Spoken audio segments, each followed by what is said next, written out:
Welcome to all. Structure of atom. Section 2. Atomic models. Atom മോഡലുകളെ കുറിച്ചാണ് നമ്മൾ പറഞ്ഞുകൊണ്ടിരിക്കുന്നത്. ഈ ടോപ്പിക്കിലെ 4ാമത്തെ ക്ലാസ്സാണ്. കഴിഞ്ഞ ക്ലാസ്സിൽ ആറ്റത്തിൻ്റെ ബോർ മോഡലിനെ കുറിച്ചാണ് പറഞ്ഞത്. ബോർ മോഡൽ ഉപയോഗിച്ചാണ് ഹൈഡ്രജന്റെ സ്പെക്ട്രം വിശദീകരിക്കുന്നത്. ബോർ മോഡലുമായി ബന്ധപ്പെട്ട ഒരു ടോപ്പിക്കാണ് സ്പെക്ട്രം ഓഫ് ഹൈഡ്രജൻ. അതുകൊണ്ട് നമ്മൾ ചർച്ച ചെയ്യാൻ പോകുന്നത് സ്പെക്ട്രം ഓഫ് ഹൈഡ്രജൻ ഈ ടോപ്പിക്കാണ്. ക്വസ്റ്റ്യൻ നോക്കാം. Question number 19. Write a note on spectrum of hydrogen. ഹൈഡ്രജന്റെ സ്പെക്ട്രത്തെ കുറിച്ചാണ് പറയാൻ പോകുന്നത്. നോക്കാം. ഹൈഡ്രജന്റെ സ്പെക്ട്രത്തിനെ നമ്മൾ അറ്റോമിക് സ്പെക്ട്രം എന്ന് വിളിക്കും. എമിഷൻ സ്പെക്ട്രം എന്നും വിളിക്കാറുണ്ട്. അപ്പം ഹൈഡ്രജൻ ആറ്റത്തിൻ്റെ എമിഷൻ സ്പെക്ട്രമാണ് നമ്മൾ ചർച്ച ചെയ്തത്. ഹൈഡ്രജൻ ആറ്റത്തിൻ്റെ എമിഷൻ സ്പെക്ട്രം ഓരോ പോയിന്റ് ആയിട്ട് നോക്കാം. ആദ്യത്തെ point, emission spectrum of hydrogen can be obtained by passing an electric discharge through hydrogen gas in a discharge tube at low pressure. ഒരു ഡിസ്ചാർജ് ട്യൂബിൽ ഹൈഡ്രജൻ വാതകം എടുക്കുക.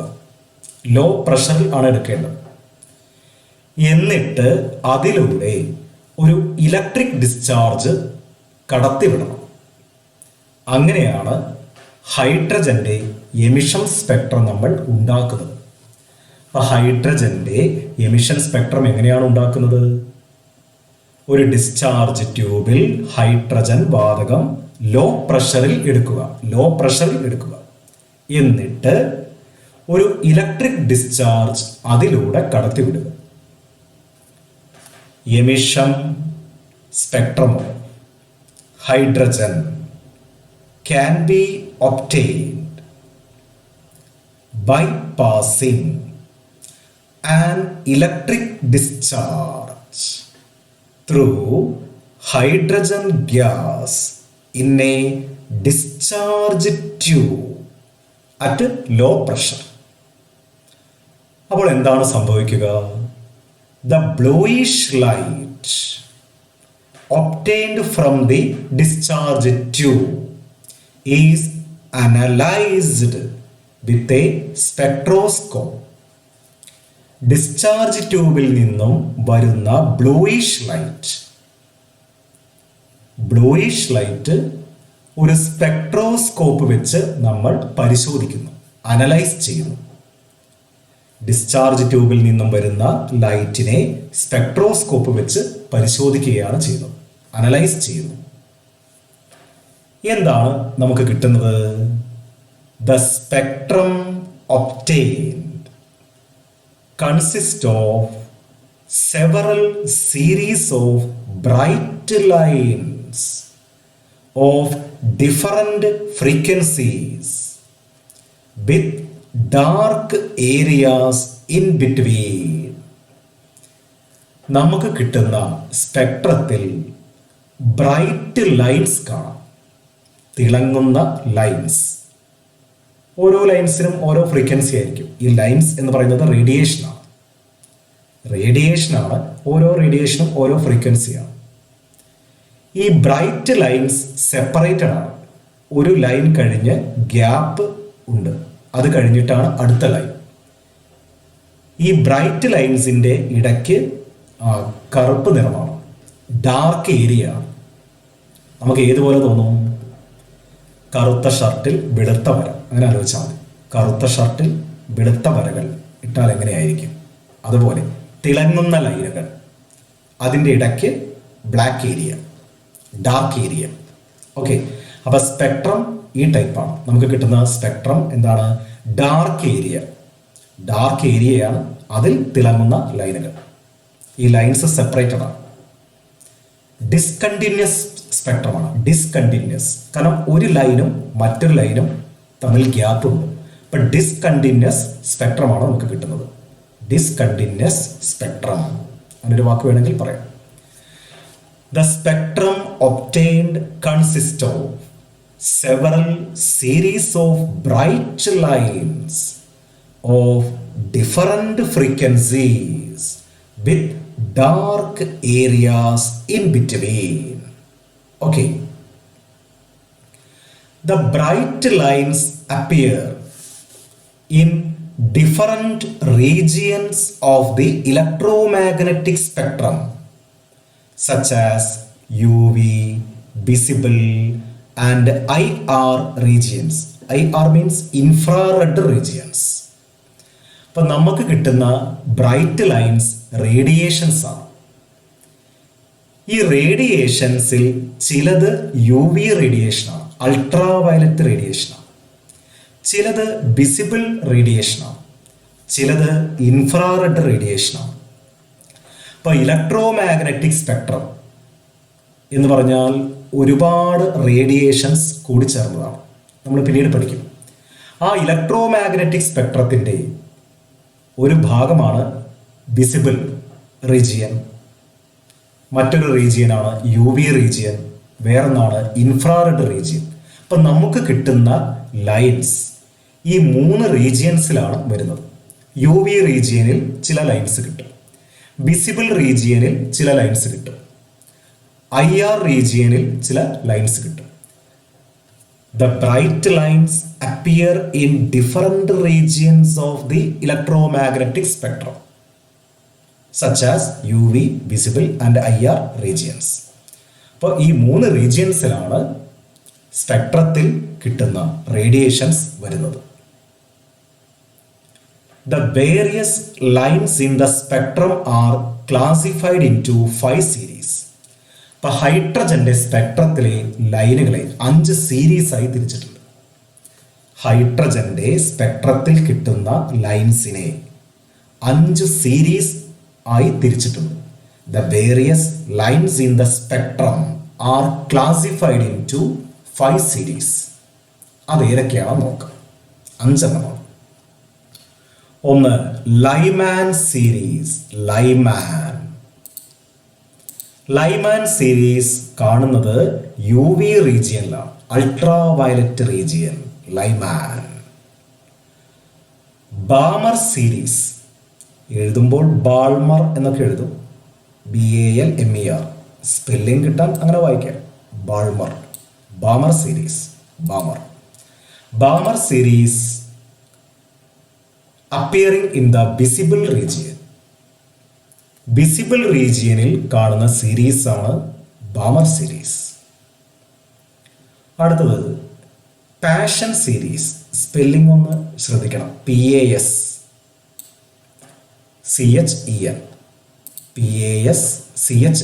Passion series appearing in the infrared region. അടുത്തതും infrared ആണ്. Bracket series. Brackett series appearing in the infrared region. അടുത്തത് fund series. Spelling വളരെ ശ്രദ്ധിക്കണം, PFUND. PF ഉണ്ട്, PFUND. Fund series appearing in the infrared region. അപ്പൊ ഏതൊക്കെ സീരീസ് ആണ്? Lyman ഉണ്ടോ? Lyman, L. പിന്നെ BP. എന്താ BP? Balmer series, passion series, Balmer series, passion series, Balmer series, passion series. പിന്നെ അടുത്ത B P bracket fund, bracket fund, bracket fund. അപ്പൊ L B P എന്ന് ആലോചിച്ചാൽ എല്ലാ സ്പെക്ട്രൽ സീരീസിന്റെയും പേര് കിട്ടും. L B P, L B P, L B P എന്താ? L Lyman series, Lyman series. Lyman series വരുന്നത് യു വി റീജിയനിലാണ്. ലൈമാൻ സീരീസ് വരുന്നത് U V region. B P Balmer series വരുന്നത് വിസിബിൾ റീജിയൻ, ബാമർ സീരീസ് വരുന്നത് visible region. ബാക്കി മൂന്നെണ്ണവും infrared ആണ്. ബാക്കി മൂന്നെണ്ണം ഇൻഫ്രാറെഡ്. ഏതൊക്കെയാണ്? Paschen series, Brackett series, Pfund series, Brackett series, Pfund series. അപ്പോൾ ഹൈഡ്രജന്റെ സ്പെക്ട്രൽ ലൈൻസിന്റെ സീരീസ് നമ്മൾ പഠിച്ചു. L B P, L B P, Lyman, Balmer, Paschen, Brackett, Pfund. Lyman, Balmer, Paschen, Brackett, Pfund. ഓർക്കാനുള്ള ട്രിക്ക് എന്താണ്? L B P, L B P. Okay. ഇപ്പൊ ഹൈഡ്രജന്റെ സ്പെക്ട്രത്തിൽ 5 സീരീസ് ഉണ്ട്, 5 സീരീസ് ഓഫ് ലൈൻസ് ഉണ്ട്. എൽ ബി പി എന്നാണ് ഇതിനെ ഓർക്കാനുള്ള short cut. ഇനി കുറച്ചുകൂടെ താല്പര്യമുള്ള കുട്ടികൾ ഈ ബോക്സിൽ കൊടുത്തിരിക്കുന്ന കാര്യം ഒന്ന് വായിച്ചു നോക്കുക. പരീക്ഷയ്ക്കൊന്നും ചോദിക്കില്ല. ബാമർ വിസിബിൾ റീജിയനിൽ 4 കളേർഡ് ലൈൻസിനെ കണ്ടുപിടിച്ചു. പരീക്ഷയ്ക്ക് ചോദിക്കില്ല, എൻട്രൻസിലൊക്കെ ചോദിക്കും. ഒന്ന് അറിയാൻ വേണ്ടി എഴുതിയതാണ്. ബാമർ 4 കളേർഡ് ലൈൻസ് വിസിബിൾ റീജിയനിൽ കണ്ടുപിടിച്ചു. In 1885, Balmer discovered 4 prominent colored lines in the visible region. H alpha line, H beta line, H gamma line, H delta line. Alpha, beta, gamma, delta. Alpha, beta, gamma, delta. ഓരോ ലൈനിൻ്റെയും colour ഇവിടെ കൊടുത്തിട്ടുണ്ട്. Red, alpha line red ആണ്. H beta line blue green ആണ്. H gamma line blue ആണ്. H delta line violet ആണ്. ഓരോരുത്തരുടെയും wave length ഇവിടെ കൊടുത്തിട്ടുണ്ട്. 65, 63 ആങ്സ്ട്രോം. ഓരോരുത്തരുടെയും വേവ് ലെങ്ത് ആണ്. ഇതൊന്ന് വായിച്ച് മനസ്സിലാക്കി വെക്കുക, പരീക്ഷയ്ക്കൊന്നും ചോദിക്കില്ല. അപ്പോൾ വിസിബിൾ റീജിയൻ അതിൽ 4 കളേർഡ് ലൈൻസ് ഉണ്ട്. H alpha line, H beta line, H gamma line, H delta line. അതിൻ്റെ കളർ കൊടുത്തിട്ടുണ്ട്, വേവ് ലെങ്ത്തും കൊടുത്തിട്ടുണ്ട്.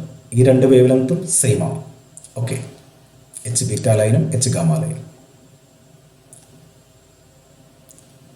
ഓക്കെ, ഇനി നമ്മൾ ഒരു ഇക്വേഷൻ പഠിക്കുകയാണ്. ഈ സ്പെക്ട്രൽ ലൈൻസുമായി ബന്ധപ്പെട്ട ഒരു ഇക്വേഷൻ പഠിക്കുകയാണ്. ഹൈഡ്രജന്റെ സ്പെക്ട്രം നമുക്ക് കിട്ടി, സ്പെക്ട്രൽ ലൈൻസ് കിട്ടി. ഈ സ്പെക്ട്രൽ ലൈൻസിന്റെ വേവ് നമ്പർ കാണാൻ ഒരു ഇക്വേഷൻ ഉണ്ട്. ആ ഇക്വേഷനെ വിളിക്കുന്ന പേരാണ് റിഡ്ബർഗ് ഇക്വേഷൻ. റിഡ്ബർഗ്, റൈഡ്ബർഗ് എന്ന് വായിച്ചാലും കുഴപ്പമൊന്നുമില്ല. Rydberg equation, RYD, RYD, BERG, RYD, BERG, RYD, BERG. Rydberg equation. അപ്പം എന്തിനാണ് റിഡ്ബർഗ് ഇക്വേഷൻ? വേവ് നമ്പർ കാണാനാണ്. ഇങ്ങനെയാണ് വേവ് നമ്പർ കാണിക്കുക. ന്യൂ ബാർ, ഈ മേലൊരു വരട്ടാൽ ബാർ, ഇത് ന്യൂ എന്ന് പറയുന്ന സിമ്പിളാണ്. Nu bar, NU, nu bar, nu bar. അപ്പം വേവ് നമ്പർ കാണാനുള്ള ഇക്വേഷനാണ് റിഡ്ബർഗ് ഇക്വേഷൻ. സ്പെക്ട്രൽ ലൈൻസിന്റെ വേവ് നമ്പർ കാണാനുള്ള ഇക്വേഷൻ. ഇപ്പോൾ വാട്ട് ഈസ് റിഡ്ബർഗ് ഇക്വേഷൻ? അല്ലെ, equation used to calculate wave number of the spectral lines. This equation is used to calculate the wave number of the spectral lines. Wave number എന്ന് മതി. Wave number of the spectral lines. Equation 10 തവണ എഴുതി പഠിക്കണം. New bar, അതാണ് wave number, സമം 1/λ. Lambda എന്ന് പറഞ്ഞാൽ wave length ആണ്. ലാംഡ എന്ന് പറഞ്ഞാൽ വേവ് ലെങ്ത്. മറക്കില്ലല്ലോ, ഇനി വേറെ എഴുതുന്നില്ല. ലാംഡ എന്ന് പറഞ്ഞാൽ വേവ് ലെങ്ത് ആണ്. ലാംഡ എന്ന് പറഞ്ഞാൽ വേവ് ലെങ്ത്. നമ്മൾ പിന്നീട് പഠിക്കും. അപ്പം nu bar is equal to 1/λ equal to RH. ഇതിനെ റിഡ്ബർഗ് കോൺസ്റ്റന്റ് എന്നാണ് വിളിക്കുക. RH വിളിക്കുന്ന പേരാണ് റിഡ്ബർഗ് കോൺസ്റ്റന്റ്. RH വിളിക്കുന്ന പേര് റിഡ്ബർഗ് കോൺസ്റ്റന്റ്. ഇൻറ്റു, ഇനി ബ്രാക്കറ്റിലാണ്, 1/NF². ഫൈനൽ ലെവലിനെയാണ് NF എന്ന് പറയുന്നത്. Final level minus 1/NI². I² എന്ന് പറഞ്ഞാൽ ഇനീഷ്യൽ ലെവൽ. എന്താണ് ഈ final level, initial level? Electron ചാട്ടം തുടങ്ങുന്ന ലെവലാണ് ഇനീഷ്യൽ ലെവൽ. ചാട്ടം അവസാനിക്കുന്ന ലെവലാണ് എന്ത്? Final level. 4ാമത്തെ ലെവലിൽ നിന്നും 2ാമത്തെ ലെവലിലേക്ക് ഇലക്ട്രോൺ ചാടി എന്ന് കരുതുക. 4ാമത്തെ ലെവലിൽ നിന്നും 2ാമത്തെ ലെവലിലേക്ക് ചാടി. അപ്പൊ തുടക്കം 4ആണ്, ഒടുക്കം 2.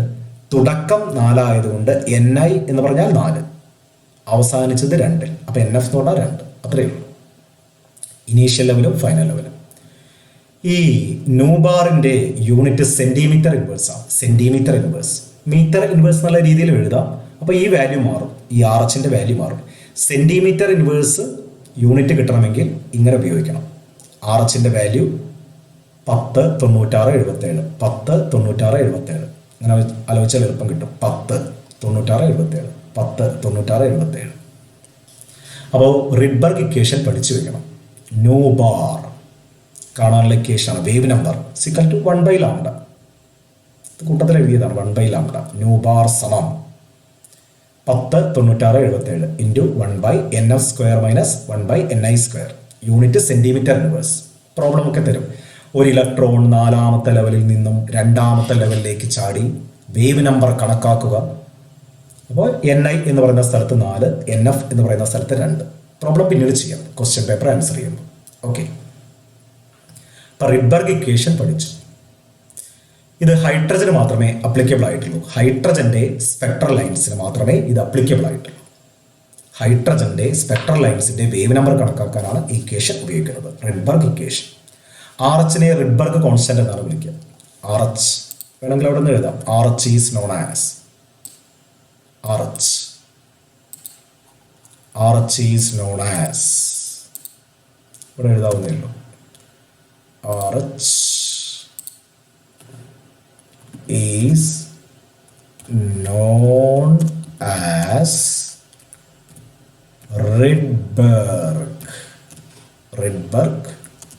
constant. Rydberg constant എന്നാണ് വിളിക്കുന്നത്. അതിന്റെ വാല്യൂ നമ്മൾ പഠിച്ചു. എത്രയാണ്? 10, 96, 77. എത്രയാണ്? 10, 96, 77. 10, 96, 77. സെന്റിമീറ്റർ ഇൻവേഴ്സ് ആണ് യൂണിറ്റ്. 10, 96, 77. 10, 96, 77. കിട്ടിയല്ലോ. അപ്പോൾ നമ്മൾ പഠിച്ചത് ഹൈഡ്രജന്റെ സ്പെക്ട്രൽ ലൈൻസിന്റെ സീരീസ് ആണ്. ലൈമാൻ,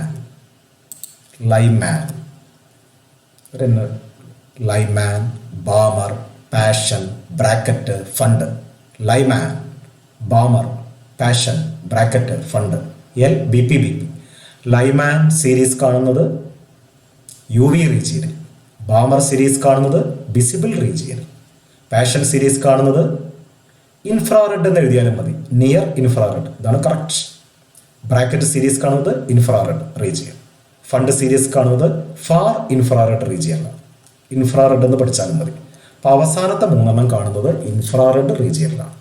ഓക്കെ, ഹൈഡ്രജന്റെ സ്പെക്ട്രൽ ലൈൻസ് ആണ് നമ്മൾ നോക്കിയത്. അതിൻ്റെ സീരീസ് LBP മറക്കരുത്, LBP. ഇനി എങ്ങനെയാണ് ഈ സ്പെക്ട്രൽ ലൈൻസ് ഉണ്ടാവുന്നത്? ബോർ മോഡൽ ഉപയോഗിച്ചാണ് നമ്മളിത് വിശദീകരിക്കുന്നത്. ബോർ മോഡലിൽ എനർജി ലെവൽസ് ഉണ്ട് എന്ന് നമുക്കറിയാം. 1ാമത്തെ എനർജി ലെവൽ, 2ാമത്തെ എനർജി ലെവൽ, 3ാമത്തെ എനർജി ലെവൽ. അപ്പോൾ ബോർ മോഡൽ ഉപയോഗിച്ചിട്ടാണ് ഇത് വിശദീകരിക്കുന്നത്. സ്പെക്ട്രൽ ലൈൻസ് ഉണ്ടാവുന്നത് വേണമെങ്കിൽ ബ്രാക്കറ്റിൽ എഴുതാം അല്ലേ. Explanation by using Bohr model. Explanation ഇങ്ങോട്ട് വന്നു. എക്സ്പ്ലനേഷൻ ബൈ യൂസിങ് ഏത് മോഡലാണ്? Bohr model. Bohr model. Bohr model ഉപയോഗിച്ചിട്ടുള്ള വിശദീകരണമാണ്. അപ്പോൾ ബോർ മോഡൽ പഠിക്കുമ്പോൾ നമ്മൾ കൂടെ പഠിക്കേണ്ടതാണ്. ഇത് സൗകര്യത്തിന് വേണ്ടി വേറെ പഠിക്കുന്നതെന്ന് മാത്രം. ബോർ മോഡൽ ഉപയോഗിച്ചുള്ള വിശദീകരണമാണ്. അത് ഇനി പ്രത്യേകിച്ച് പറയണ്ട. ഈ പറയുന്ന കാര്യങ്ങളൊക്കെ ബോർ മോഡൽ ഉപയോഗിച്ചിട്ടുള്ള വിശദീകരണം. ബോർ മോഡൽ ഉപയോഗിച്ചിട്ടുള്ള വിശദീകരണമാണ് പറഞ്ഞത്. അഡ്ജസ്റ്റ് ചെയ്തിട്ട് എഴുതാം. Okay. Mechanism of formation of spectral lines. Spectral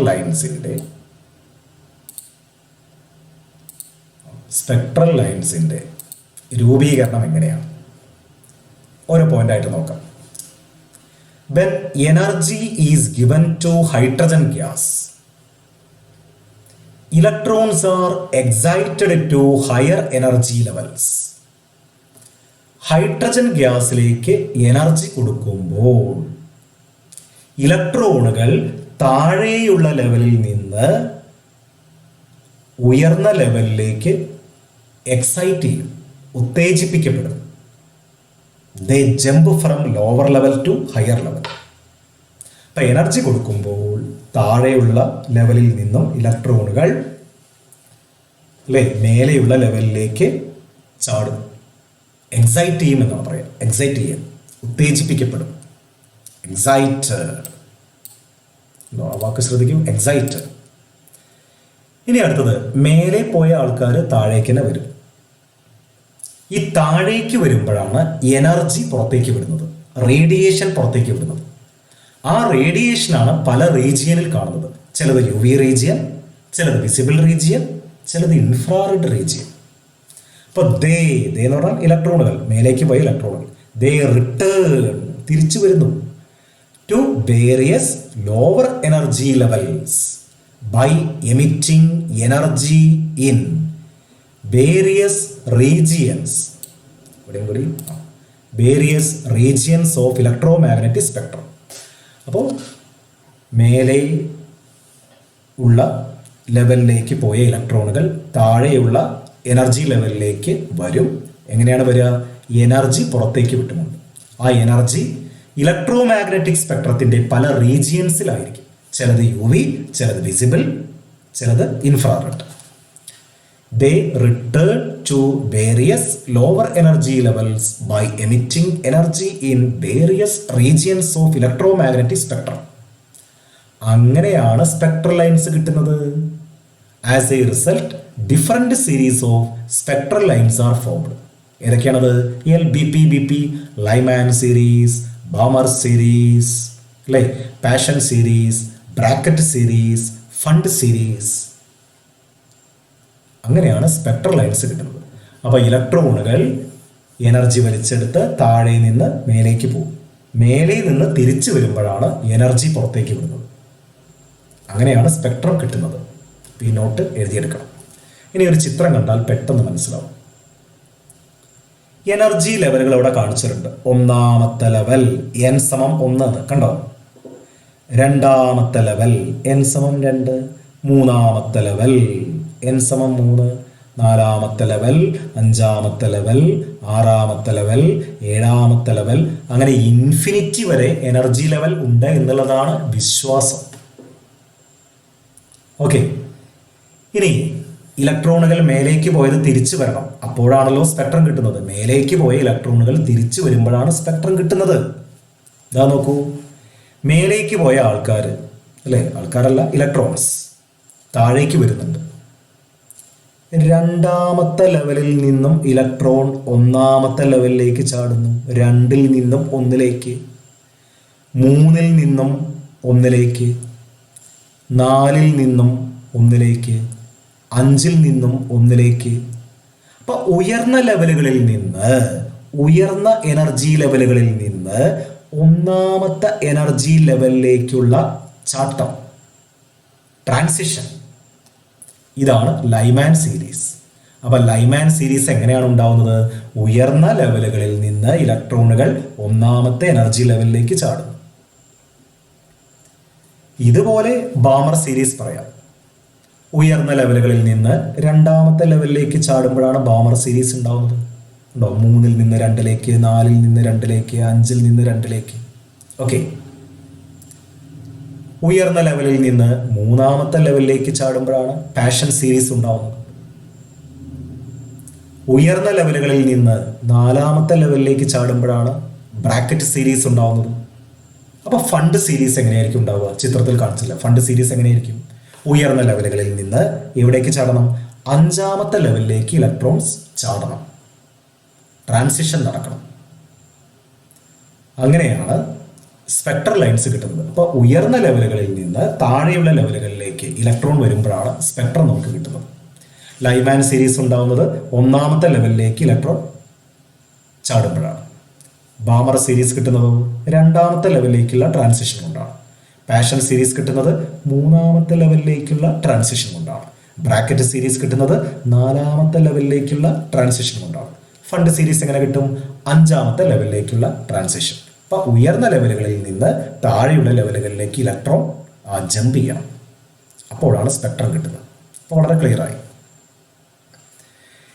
ഇനി ലൈമാൻ സീരീസിലെ 1-ാമത്തെ ലൈൻ ഏത്? 1-ാമത്തെ ലൈൻ ഇതാണ്. 2-ൽ നിന്ന് 1-ലേക്ക് ചാടുന്നു. അപ്പം ഇനീഷ്യൽ ലെവൽ എത്രയാണ്? 2. Final level 1. ലൈമാൻ സീരീസിലെ 2-ാമത്തെ ലൈൻ ഏത്? ലൈമാൻ സീരീസിലെ 2-ാമത്തെ ലൈൻ എങ്ങനെ കിട്ടുക? 3-ൽ നിന്നും 1-ലേക്ക് ചാടണം. അപ്പം ചാട്ടം തുടങ്ങുന്നത് 3-ൽ നിന്നാണ്. ഇനീഷ്യൽ ലെവൽ, ഫൈനൽ ലെവൽ 1 പ്രോബ്ലത്തിൽ അങ്ങനെയൊക്കെ വരും. ബാമർ സീരീസിലെ 2-ാമത്തെ ലൈനിൻ്റെ വേവ് നമ്പർ കാണുക എന്നൊക്കെ ചോദിക്കും. ബാമർ സീരീസിലെ 2-ാമത്തെ ലൈനിൻ്റെ വേവ് നമ്പർ. അപ്പോൾ നമ്മൾ റിഡ്ബർഗ് ഇക്വേഷൻ വെച്ചിട്ടാണ് ചെയ്യേണ്ടത്. 2-ാമത്തെ ലൈൻ ഏതായിരിക്കും? 3-ൽ നിന്ന് 2-ലേക്ക് ചാടുന്നത് 1-ാമത്തെ ലൈനാണ്. 4-ൽ നിന്ന് 2-ലേക്ക് ചാടുന്നതാണ് 2-ാമത്തെ ലൈൻ. 4-ൽ നിന്ന് 2-ലേക്ക് ചാടുന്നതാണ് 2-ാമത്തെ ലൈൻ. ഇതൊന്ന്, ഇത് 2. അപ്പോൾ ചാട്ടം തുടങ്ങുന്നത് 4-ൽ നിന്ന്. ഇപ്പോൾ ഇനീഷ്യൽ ലെവൽ 4, അവസാനിക്കുന്നത് 2, ഫൈനൽ ലെവൽ 2. അപ്പോൾ പ്രോബ്ലത്തിൽ ഇങ്ങനെയൊക്കെ വരും. അപ്പോൾ ഏതാണ് ലൈൻ എന്ന് കറക്റ്റായിട്ട് അറിയണം. First line, second line, third line. ഓരോ ലൈനും ഉണ്ടാവുന്നത് എവിടെ നിന്ന് എവിടേക്ക് ചാടുമ്പോഴാണെന്ന് കൃത്യമായിട്ട് അറിയണം. ഓക്കെ, ഈ പോയിന്റ് ഒന്ന് നോട്ട് ചെയ്യണം, ഇമ്പോർട്ടൻ്റ് ആണ്. എന്തായാലും ഈ ചിത്രത്തിൽ നമുക്ക് കാര്യം കൃത്യമായിട്ട് മനസ്സിലായി. ഇത് താഴെ എഴുതിയിട്ടുണ്ട്. When electrons jump from higher energy levels to first energy level, Lyman series is formed. ഉയർന്ന ലെവലുകളിൽ നിന്ന് ഫസ്റ്റ് എനർജി ലെവലിലേക്ക് ഇലക്ട്രോൺ ചാടുമ്പോഴാണ് ലൈമാൻ സീരീസ് ഉണ്ടാവുന്നത്. ഇനി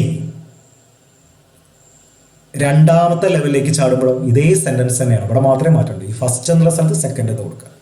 When electrons jump from higher energy levels to second energy level, ഏതാണ്ടാവുക? Balmer series is formed. 3-ാമത്തെ ലെവലിലേക്ക് ചാടുമ്പോൾ passion series ഉണ്ടാവും. ഒരേ സെന്റൻസ് ആണ്, ഇവിടെ മാത്രമേ മാറ്റി കൊടുക്കുന്നുള്ളൂ. സെക്കൻഡ് എന്നുള്ളത് തേർഡായി, ബാമർ എന്നുള്ളത് പാഷനായി. ബാക്കിയൊക്കെ അതുപോലെ തന്നെയാണ്. When electrons jump from higher energy levels to third energy level, passion series is formed. When electrons jump from higher energy levels to fourth energy level, bracket series is formed. When electrons jump from higher energy levels to fifth energy level, fund series is formed. അപ്പോൾ ഒരു sentence പഠിച്ചാൽ ബാക്കിയൊക്കെ അതേപോലെ തന്നെയാണ്. Okay, അപ്പോൾ ഹൈഡ്രജന്റെ spectral lines എങ്ങനെയാണ് ഉണ്ടാവുന്നത് എന്ന് കൃത്യമായിട്ട് മനസ്സിലായി. ചിത്രം ഒന്നും കൂടി പരിചയപ്പെടാം. 1-ാമത്തെ ലെവലിലേക്ക് ഇലക്ട്രോൺ ചാടുന്നു. ഇതാണ് ലൈമാൻ സീരീസ്. ഇവിടെ 1-ാമത്തെ ലൈൻ ഇങ്ങനെ കാണിച്ചിരിക്കുന്നത് അല്ലേ? ചിത്രത്തിലൊരു മാറ്റമുണ്ട്. 2-ൽ നിന്ന് 1-ലേക്ക് ചാടും. ഇത് 1-ാമത്തെ ലൈൻ, ഇത് 2-ാമത്തെ ലൈൻ. നേരത്തെ കാണിച്ച ചിത്രത്തിന് നേരെ വിപരീതം പോലെ കാണിച്ചിട്ടുണ്ട്. ഓക്കെ, കൺഫ്യൂഷനും വേണ്ട, ഏതെങ്കിലും ഒരു ചിത്രം പഠിച്ചാൽ മതി. 2-ാമത്തെ ലെവലിലേക്കുള്ള ട്രാൻസിഷൻ ബാമർ, 3-ാമത്തെ ലെവലാണെങ്കിൽ പാഷൻ, 4-ാമത്തെ ആണെങ്കിൽ ബ്രാക്കറ്റ് ഉണ്ടാവും. 5-ാമത്തെ ലെവലിലേക്ക് ഉയർന്ന ലെവലിൽ നിന്ന് ഇലക്ട്രോൺ വരുന്നതാണ് ഏത്? ഫണ്ട് സീരീസ് ഉണ്ടാക്കുന്നത്. അപ്പം ഇങ്ങനെയൊരു ചിത്രമുണ്ട്. ഏത് ചിത്രം വേണമെങ്കിലും നോക്കാം. ആദ്യത്തെ ചിത്രമാണ് സിമ്പിൾ, അത് നോക്കിയാലും മതി. ആദ്യത്തെ ചിത്രമാണ് സിമ്പിൾ. ഒരു ചോദ്യം.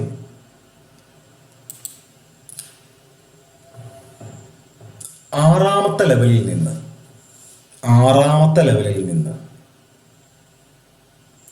ഒന്നാമത്തെ ലെവലിലേക്ക് ഇലക്ട്രോൺ ജമ്പ് ചെയ്യുന്നു.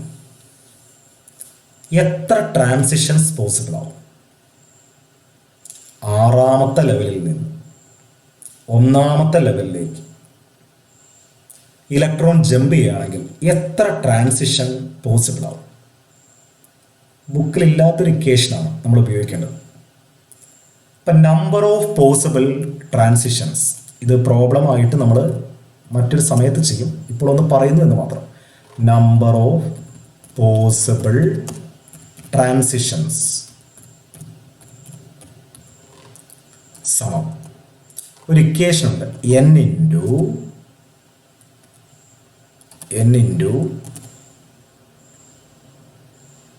n minus 1 by 2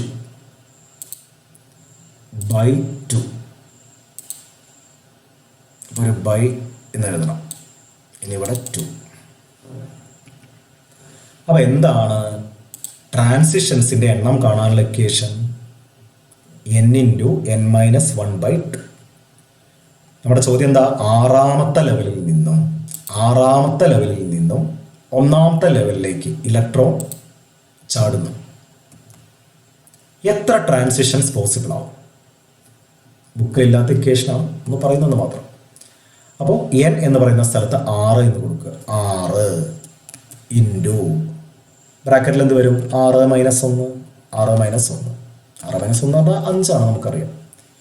divided by 2 അല്ലേ? ബട്ട് 2 എന്ന് കാണിക്കണം. അപ്പോൾ നമ്മളൊരു ഡിവൈഡഡ് ബൈ എന്ന് കാണിക്കാൻ ഒരു ലൈൻ ഇവിടെ ഇട്ടു. Divided by 2. ഇതിൻ്റെ ഉത്തരം എത്രയായിരിക്കും വരിക? നമുക്കറിയാം. എത്ര വരിക? 6ൽ നിന്ന് 1 കുറച്ചാൽ 5 അല്ലേ? 6 ഇൻറ്റു 5 എത്രയാണ്? 30. 30 ബൈ 2 എന്ന് പറയുമ്പോൾ എത്രയായിരിക്കും വരിക? 15.